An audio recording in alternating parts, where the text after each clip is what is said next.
আম লিচুর সময় শুরু হয়ে গিয়েছে, আর আমাদের এখানে রাস্তার পাশে আম লিচু নিয়ে অনেক সবাই বসে, দেখতেও বেশ ভালোই লাগে।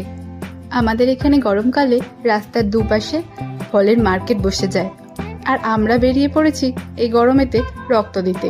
আমরা মানে আমি আর সুমন গিয়েছিলাম, কিন্তু সুমন রক্ত দিয়েছে, আমি না। আমাদের গ্রামে যখন রক্তদান শিবির হচ্ছিল, ও দিতে পারেনি, বেড়াতে যাবে বলে।